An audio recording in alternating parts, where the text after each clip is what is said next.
पशुधन आहे. पशु हे पशु बचाव तो आरोग्य बचाव, पशु बचाव तर निसर्ग बचाव. एवढं झालं तरच आम्ही जगणार आहे. नाहीतरी ही पशु जर एखाद्या वेळेला खलास झाली तर निसर्गही खलास होणार आहे आणि आमच्या ह्या जनतेची परिस्थिती पूर काळापासून ती एकदा नष्ट होणार आहे. ह्याच्यासाठी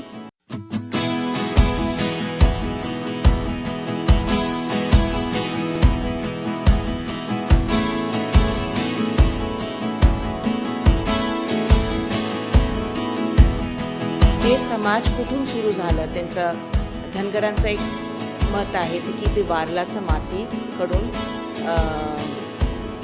वारलाचं मातीचं जेव्हा एक शेतकरीने त्याला आग पेटवलं त्याच्यातून जो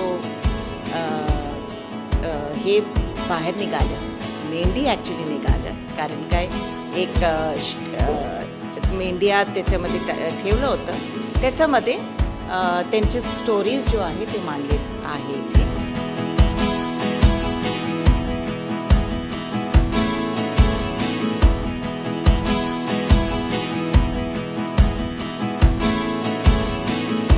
ते शेतकरी पशुपालकांना इन्व्हाइट करून त्यांना त्यांच्या शेतीवर जनावरांना बसवत होते.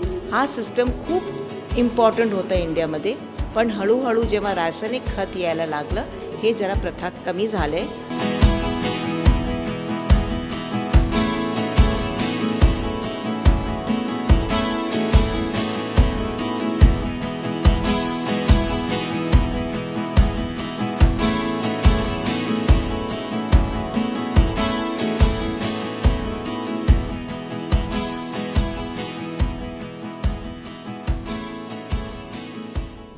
माझं नाव नीलकंठ नागप्पा कुरबर. मला नीलकंठ मामा म्हणून बोलवतात सगळीकडे. मी नीलकंठ मामा म्हणून परिचय आहे. मी बेळगावहून आलेला आहे. बेळगाव तालुका उचगाव म्हणून माझं गाव आहे. त्या गावातून मी एक मेंढपाळ म्हणून धनगर आहे. मी मेंढपाळ धनगर. मी एक मेंढ्या माझ्या 200 मेंढ्या आहेत. माझा व्यवसाय आहे. त्या व्यवसायातून मी अजून 70-75 वर्ष मी त्याच्यात व्यवसायामध्ये आहे. वैज्ञानिक दृष्टिकोनातून आमच्या देशात सगळं रसायनचं खत यायला सुरुवात झालं. पहिल्यांदा शेणखतावर सगळ्या शेती पिकवत होते. सगळ्यांच्या घरी गाया म्हशी ही जनावरं सगळी प्रत्येक घरी शेतकऱ्यांच्या घरी होते. आम्ही मेंढपाळ त्यांच्या शेतात चारवून त्यांच्या शेतातच आम्ही बसवत होतो. ते शेणखत देत होतो. पण सध्याच्या परिस्थितीमध्ये आता ती शेणखत खरोखरच सगळं कमी होत चाललं आणि ते सगळी जनावरं त्यांनी कमी करून रसायनची खतं शेतीला घालायला सुरुवात केली. शेतीला घालायला सुरुवात केल्यानंतर त्या रसायन खतातून येणारं जे गवत होतं ते आमची मेंढरं त्यांच्या शेतात भात कापले किंवा जोंधळा काढले, गहू काढले की खाली झाल्याबरोबर आम्ही त्यांच्यात ते चारवतो. ते काय रानं होय नाही काय असेल ते चारवत असताना अशा रसायन खतातून आलेलं जे गवत आहे ते गवत खाऊन त्या मेंढरांना अनेक नमुन्याची रोगाई सुरू झाली. मग मेंढरं मरायला सुरू झाले. मग अशा रीतीत एक जनजागरण संस्था ती बेळगाव ह्याच्यात काम करत होती. त्या संस्थेने ह्या मेंढपाळांची मेंढरं मरत आहेत तर त्यांना वाचवण्यासाठी काय करावं ह्यांच्यासाठी काम करण्यासाठी म्हणून मला त्यांनी निवडले. आणि मेंढपाळांना मेंढपाळच सांगितलं तर ऐकतात, नाहीतरी कोण तर सांगायला आलं तर ते ऐकत नाही म्हणून ते त्यांना माहिती होतं आणि ते खरंच तसं होतं. मग मी मेंढपाळाकडेच जाऊन मी सांगायला सुरुवात केल्यानंतर मेंढपाळ म्हणा लागले, अरे वाढ वडिलांनी औषध घातलं नाही, वाढ वडिलांनी ते कुठलं काय केलं नाही, त्यांनी तुम्ही हे काय सांगायला आलं. तसं नाही, पण वाढ वडिलांच्या काळात आपण नैसर्गिक सगळं गवत होतं. शेतकऱ्यांनी खतं घालत नव्हती, त्यावेळेला शेणखतावर पिकत होतं आणि ते आपण सगळं चारवत होतो. त्यावेळेला ती रोगराई कमी होती. आता त्या रसायन खताने सगळं रोगराई सुरू झाले. माणसांनाही सुरू झालं. माणसांना सगळी दवाखाने झाले. माणसांना डॉक्टरांची व्यवस्था झाली. त्यांना गोळ्या किंवा त्यांच्या लसी किंवा त्यांची औषधं घालून माणसांना वाचून घ्यायला सुरुवात झाली. पण पशूंना वाचवणारे कोण? पशु मरायला सुरुवात झाली. आमची पशु मेंढरं सगळी मेली की आम्ही बरखास्त झालो. आमचा आर्थिक सुधारणा होत नाही रे धनगरांनो, म्हणून तुमची आर्थिक सुधारणा व्हायची असेल तर आम्ही माणसांना कसं औषध घालून माणसं जगवतो तसं पशूंनाही आम्ही जगवून घेतलो तर आमची आर्थिक सुधारणा होते. आणि सामाजिक मिटिंग बोलवलं तर त्या मिटिंगात जाऊन आम्ही सामाजिक मिटिंगही ऐकायला पाहिजे, काय चाललं आहे सगळं. म्हणून आम्ही मुलांना आता शिक्षणही शिकवायला पाहिजे. आता ही परिस्थिती आलेली आहे त्यासाठी म्हणून हे काम आपण सुरुवात झाली. पशुधन आहे. पशु बचाव तो आरोग्य बचाव, पशु बचाव तर निसर्ग बचाव. एवढं झालं तरच आम्ही जगणार आहे. नाहीतरी ही पशु जर एखाद्या वेळेला खलास झाली तर निसर्गही खलास होणार आहे आणि आमच्या ह्या जनतेची परिस्थिती पूर काळापासून ती एकदा नष्ट होणार आहे. ह्याच्यासाठी ही जागृती आम्ही एका जनजाण संस्थेकडून करून आता ह्या महाराष्ट्रात असलेली महाराष्ट्रात असलेली संस्था आता नित्या मॅडम आहेत महाराष्ट्र असली, ह्या संस्थेनेही आपल्या बोलवून हे सगळं कार्य समाज सगळं समजून द्यायला लागलेत. आणि गुजरातमध्ये ती सजीवन संस्था आहे तिथेही त्यांनी समजून द्यायला लागलेत. अशा सगळ्याकडे जाऊन आम्ही राज्यामध्ये सगळी ही परिस्थिती सुधारणा करायची चालू झालेली आहे. आणि सरकारवर आम्ही आता काहीतरी संघटित होऊन दबाव आणून किंवा सरकारवर आता ही औषधं ही शेतकऱ्यांना मारायला लावायचं नाही, शेतकऱ्यांना रसायन खत बंद करून आणि ही शेणखतावर पिकवायची क्रिया ही करावी आणि लोकांना चांगल्या रीतीनं आरोग्यवंत जगवावं म्हणून सांगायचं काम आपलं चाललेलं आहे.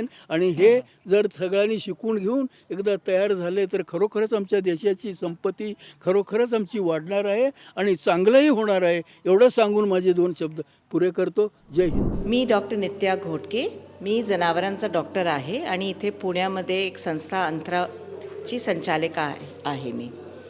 तो आमची अंतराचा 30 वर्ष झाले आणि आम्ही पशुसंवर्धनाचं काम करतात. आणि तिथे जो लोक पशु ठेवतात, उदाहरण वेगळं घुमंतू पशुपालक समाज पण जो धनगर वगैरे महाराष्ट्रामध्ये धनगर म्हणून ओळखत जातात त्यांच्यासोबत पण आपलं काम आहे. धनगरच नाही, डांगी धनगर, गवळव, नंद गवळी, परत मेलघाट गवळी अशी समाजासोबत पण आपलं काम आहे. अंतरा संस्था फक्त महाराष्ट्रामध्ये नाही, आम्ही भारताच्या इतर भागामध्ये पण काम करतात आणि थोडक्यात आपलं काम परदेशात पण आहे असं समाजसोबत. हा वर्ष म्हणजे 2026 आंतरराष्ट्रीय इयर ऑफ रेंजलँड्स, चरावा आणि पॅस्टोरलिस्ट डिक्लेअर केलेले आहे आणि हे UN डिक्लेअर केलेले आहे, युनायटेड नेशन्स डिक्लेअर्ड आहे. आणि परत हे आंतरराष्ट्रीय महिला शेतकरी वर्ष पण आहे, international year of women farmers पण आहे. तो ह्याच्यामध्ये आपली संस्थाचं थोडंसं उद्देश हे आहे की आपण कसं महिला पशुपालक त्यांची काय समस्या आहे, त्यांचं पुढे काय होतात आणि काय त्यांच्यासाठी आपण करू शकतात त्याच्यामध्ये आपलं जोर जरा ह्या वर्षी आहे. तो हा जो एक्झिबिशन आहे लिव्हिंग लाईटली एक्झिबिशन 2016पासनं चालू आहे आणि दरवर्षी वेगळ्या ठिकाणी हा प्रदर्शनी मांडले जातात. फर्स्ट प्रदर्शनी 2016मध्ये 2016मध्ये नई दिल्लीमध्ये झालं होतं आणि तिथे हा प्रदर्शनीमध्ये नुसतं प्रदर्शनी ही नाही, त्याच्यासोबत एक सायंटिफिक सेशन असतात, एक सामाजिक आणि सांस्कृतिक सेशन पण असतात आणि त्यासोबत आपलं स्टेक होल्डर कन्सल्टेशन म्हणजे आम्ही वेगळ्या शेतकऱ्यांना किंवा धनगरला एकत्रित बोलवतात आणि त्यांच्याविषयी मांडायला सांगतात, ताकी पॉलिसी मेकर धोरण जो तयार करतात किंवा ऑफिसर्स आहे ते पण डायरेक्टली हे लोकांची मत काय आहे, त्यांची अडचणी काय आहे, त्यांच्या पुढे जाण्याचा मार्ग त्यांना काय वाटते ते ऐकू शकतात. तो सध्या आपलं हे चालू आहे. लिव्हिंग लाईटलीचे एक्झिबिशन तुम्ही बघितलंच आहे. हे खास करून दक्कन पठारावरचं जो गवताळ प्रदेश आहे त्याच्यावरती फोकस्ड आहे. पण फक्त ते नाही, तमिळनाड, आंध्रा, कर्नाटका, गोवा थोडंफार आणि तेलंगणाचं पण लोकांचं गवताळ प्रदेशाचं सगळं मांडलेलं आहे. तिथे हे समाज कुठून सुरू झालं, त्यांचं धनगरांचं एक मत आहे की ते वारलाचं मातीकडून वारलाचं मातीचं जेव्हा एक शेतकरीने त्याला आग पेटवलं, त्याच्यातून जो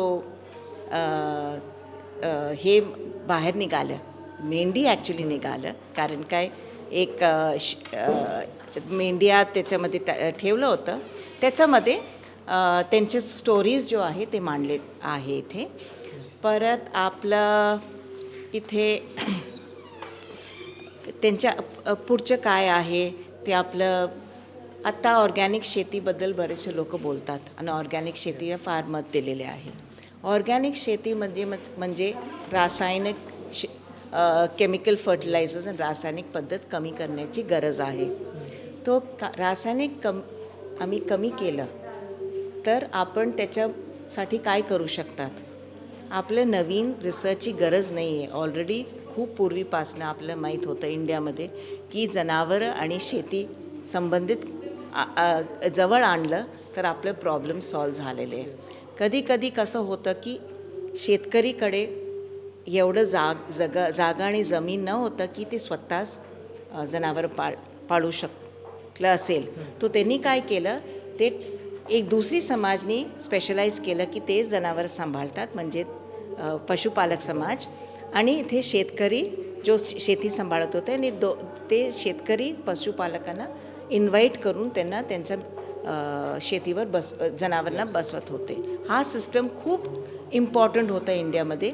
पण हळूहळू जेव्हा रासायनिक खत यायला लागलं, हे जरा प्रथा कमी झाले आणि ते सेपरेट झाले. त्याच्यानंतर आपल्याला माहिती आहे की बरेच ठिकाण मराठवाडा किंवा विदर्भामध्ये सुइसाईड्स पण झाले बरेचसे शेतकऱ्यांचा.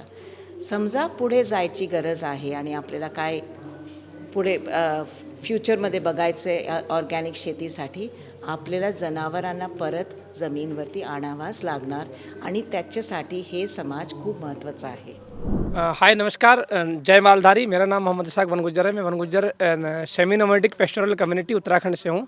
पेस्टोरल यूथ एसोसिएशन हमारा एक नॉर्थ से लेकर साउथ तक के जो पेस्टोरल कम्युनिटी के यूथ है उनके द्वारा बनाया हुआ संगठन है, उसका मैं अध्यक्ष भी हूँ।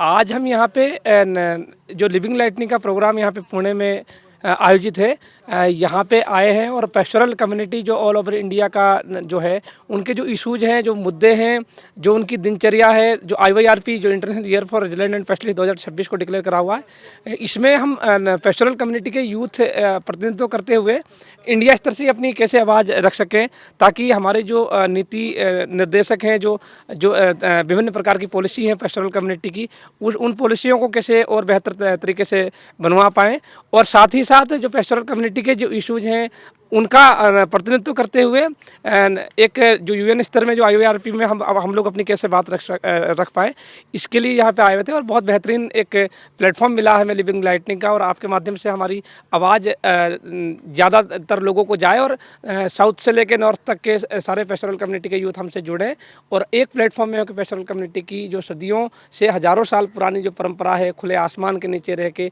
जो अपनी पशुओं के साथ दिनचर्या उसको कैसे आगे बढ़ाया जा सके, इसीलिए यहाँ पे आए थे। धन्यवाद। नमस्कार, मी प्रफुल्ल कालोकार आणि मी इथे विदर्भातील नंदगवळी समुदायाचे सगळे जे आहेत तर त्यांची माहिती इथे दाखवण्याचा प्रयत्न केलेला आहे। यामध्ये यांच्या जे वाघदेवता, त्यात त्यांची काडी, पशुपालकांची त्यांचे जोडे, त्याचबरोबर त्या भागात असलेलं ग्रासलँड आणि त्याचबरोबर या ग्रासलँडशी असलेलं नातं यामध्ये दाखवण्याचा प्रयत्न आम्ही केलेला आहे। यामध्ये आमचे काका आहे बबनरावजी येवले, हे जे आहेत तर यांनी एक प्रकारे लोकशाहीर आहे आणि या शायरींच्या माध्यमातून जंगल कसं वाचवायचं आणि गाईला कसं वाचवायचं याचे ते मांडणी करतात।